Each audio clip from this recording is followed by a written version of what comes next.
যেহেতু তিনটে নায়িকার নিয়ে মুভি, তো তোমরা যদি ভেবে থাকো যে ফেমিনিস্ট ব্যাপার স্যাপার ফিল্মটার মধ্যে প্রচুর থাকবে, মানে ছেলেদের অ্যাটাক করা এরকম জিনিসপত্র দেখাবে, সেখানেও কিন্তু একদমই এই ফিল্মটার মধ্যে দেখায়নি। ফেমিনিজম ব্যাপার কিন্তু ফিল্মটার মধ্যে অতটাও তুলে ধরা হয়নি, যেটা কিন্তু মানে খুব একটা মানে সারপ্রাইজিং ব্যাপার ছিল বলা যেতে পারে। হ্যালো ফ্রেন্ডস, নতুন ভিডিওতে সকলকে স্বাগত জানাই। তো এই ভিডিওটার মধ্যে কথা বলবো করিনা কাপুর, কৃতি সানন এবং টাবু অভিনীত নতুন হিন্দি সিনেমা ক্রিউ নিয়ে, যেটা কিন্তু গতকাল থিয়েট্রিক্যাল রিলিজ হয়েছে।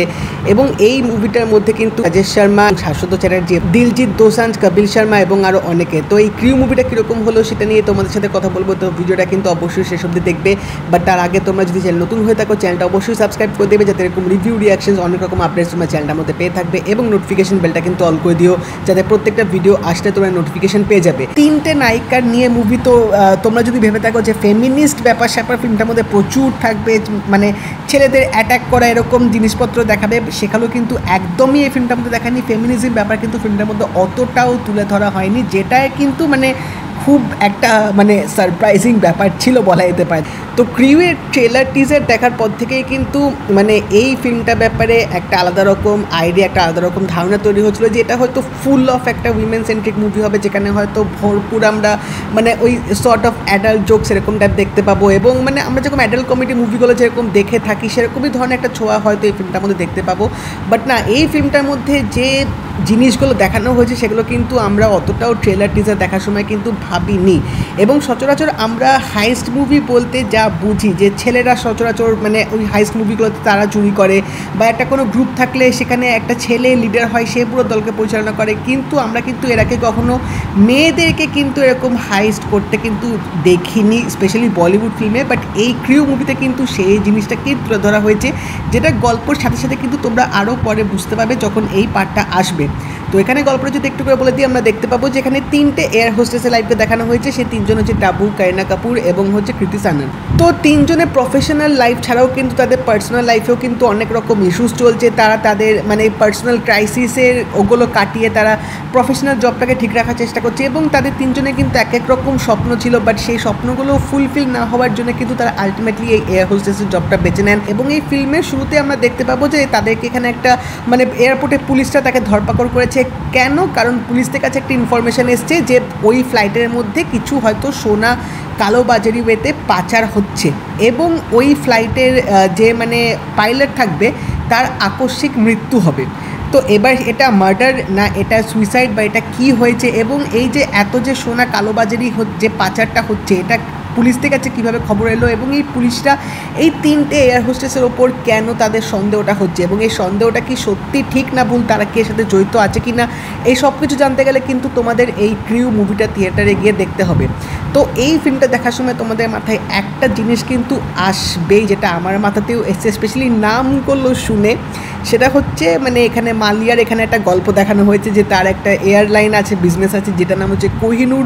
তো সেটার যে মালিক, তিনি মানে ব্যাংক্রাফ্ট হয়ে তিনি এয়ারলাইন বন্ধ করে দিয়ে তিনি হঠাৎ করে বিদেশে চলে যাবেন। তো সেই ঘটনাগুলো শুনে কিন্তু তোমাদের একটা সত্যিকারের ট্রুথ মানে তোমাদের মাথার মধ্যে কিন্তু আসে বিজয় মালিয়ার যে ব্যাপারটা, সেটা কিন্তু একটা মানে বলা যেতে পারে রিসেমব্লেন্স এই ফিল্মটার মধ্যে রাখা হয়েছে। এবং যেভাবে পুরো গল্পটাকে দেখিয়েছে যে এয়ারলাইন ব্যাংক্রাফ্ট হয়ে যাচ্ছে, এয়ারলাইনের যে মালিক সে বিদেশে চলে যাচ্ছে, সে টাকা পয়সা দিচ্ছে না এমপ্লয়ীদের, মানে হাহাকার সমস্যা হয়ে যাচ্ছে, যার জন্য এই তিনজন যে মানে এয়ার হোস্টেস আছে তারাও কিন্তু ওই কোম্পানির সাথে জড়িত, তারাও মানে অনেকটা পথে বসার মতো পরিস্থিতি হয়ে যাচ্ছে। তো সেই সব জিনিসগুলো দেখে কিন্তু তোমাদের ওই মানে কিংফিশারের ওই তখন যে স্ক্যামটা হয়েছিল সেগুলো কিন্তু তোমাদের মাথার মধ্যে আসবে। ফার্স্টে এখানে গল্পটাকে দেখাবে যে পুলিশ তাদের ওপর এখানে সন্দেহ করছে যে হয়তো তারা এই সব স্ক্যামের সাথে জড়িত আছে, সোনা পাচারের সাথেও তো জড়িত আছে। বাট এখানে গল্পটা পরে গিয়ে এমন একটা টার্ন নেবে যেখান থেকে কিন্তু একটা রিভেঞ্জের ব্যাপার চলে আসবে, এবং সেখান থেকে কিন্তু একটা হাইস্টের গল্প কিন্তু সূচনা হবে। তো ফিল্মটার মধ্যে কিন্তু দিলজিৎ দোসাঞ্জ এবং এখানে কপিল শর্মা দুজনে কিন্তু একটা বলা যেতে পারে স্পেশাল ক্যামিও দিয়েছে।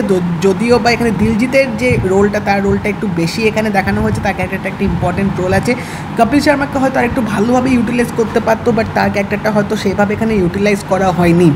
ফিল্মের ফার্স্ট হাফে বেশ কিন্তু কমেডিভাবে এখানে গল্পটাকে দেখানো হয়েছে, কিছু কিছু সিচুয়েশনাল কমেডি বা এখানে মোমেন্টগুলো যেভাবে দেখিয়েছে সেগুলো কিন্তু তোমাদের দেখতে বেশ ভালো লাগবে। এবং এই যে পুরো যে গল্পটা চলছে, যে পুলিশ তাদেরকে জেরা করছে, তাদেরকে ধরার চেষ্টা করছে, সব কিছু জানার চেষ্টা করছে, মানে অনেক রকম ইনভেস্টিগেশন সব কিছু যে মানে এলিমেন্টগুলো দেখিয়েছে সেগুলো কিন্তু বেশ মানে ভালোভাবে কিন্তু এখানে রিপ্রেজেন্ট করা হয়েছে। বাট সেকেন্ড হাফে কিন্তু গল্পটা কি আরও ইন্টারেস্ট হবে যখন এখানে একটা ইমোশনাল ব্যাপার চলে আসবে, যখন এখানে বন্ধুদের মধ্যে ভুল বোঝাবুঝি চলে আসবে এবং এখানে আরও অনেক কিছু মানে রিলেশনশিপের প্রবলেম দেখাবে। তো তখন কিন্তু সেকেন্ড হাফে মানে গল্পটা একটা কমেডি থেকে কিন্তু একটু হলেও সিরিয়াস থেকে কিন্তু টানটা নেবে। বাট তার মধ্যেও কিন্তু মাঝখানে অনেক রকম ছোটোখাটো কমেডি এলিমেন্ট কিন্তু ফিল্মটার মধ্যে দিয়েছে। তো এই ফিল্মটা মানে যেহেতু রান টাইম খুবই শর্ট, 2 ঘন্টার মানে 10 রকম হয়তো হবে, তো গল্পটা কিন্তু খুব মানে সেইভাবে কিন্তু টানেনি। যেখানে যেখানে একটু কমেডি দেখানো দরকার হয়েছে, যেখানে ইমোশনাল ব্যাপারটা দেখানোর দরকার হয়েছে, যেখানে ওই যে ক্রাইসিসগুলো যে চলছে, এমপ্লয়িগুলোর কী অবস্থা হচ্ছে, তাদের 3 জনের কীরকম অবস্থা হচ্ছে, তাদের 3 জনের ফ্যামিলিতে কী এফেক্ট হচ্ছে, যেটুকু এলিমেন্ট দেখছে সেগুলো কিন্তু স্ক্রিন প্লের মধ্যে ভালোভাবে পুট করা হয়েছে। এবং ক্যারেক্টার ডেভেলপমেন্ট বলতে গেলে যেহেতু রান টাইম কম ছিল, তো 3 জনকেই যেহেতু ফোকাস করা হয়েছে, 3 জনের লাইফটা কিন্তু যেভাবে এখানে একটা শর্ট ওয়েতে দেখেছি সেটা কিন্তু খারাপ না। তোমরা কিন্তু ক্যারেক্টারগুলোর সাথে মোটামুটি লিঙ্ক আপ হতে পারবে। এবং ফিল্মটার মধ্যে গান ঠিকঠাক লেগেছে, অতটাও খারাপ না। বাট হ্যাঁ, ব্যাকগ্রাউন্ড মিউজিকটা কিন্তু ফিল্মটার মধ্যে বেশ ভালো ছিল। এবং তাছাড়াও অ্যাক্টিংয়ের দিক থেকে বলতে গেলে প্রত্যেকজনের অভিনয়টাই দারুণ ছিল। বাট এখানে টাবুর ক্যারেক্টারটা কিন্তু বেশ ভালোভাবে তিনি পোর্ট্রে করেছে। এবং করিনা কাপুরকে অনেক দিন পর দেখলাম, তো সেখানে কিন্তু তার পারফরমেন্সটা বেশ ভালো লাগছিলো। তার ক্যারেক্টারটা কিন্তু একটা যথেষ্ট আর্ক আছে ফিল্মটার মধ্যে, যেখানে মানে তার ছোটোবেলা অনেক কিছু ইমোশনস দেখাবে এবং কৃতি সাননেরও কিন্তু এখানে একটা ছোটোবেলা গল্প দেখাবে। তো প্রত্যেকজনের যে ক্যারেক্টারের যে আর্কটা সেটা কিন্তু ভালোভাবে ফুটিয়ে তোলা হয়েছে।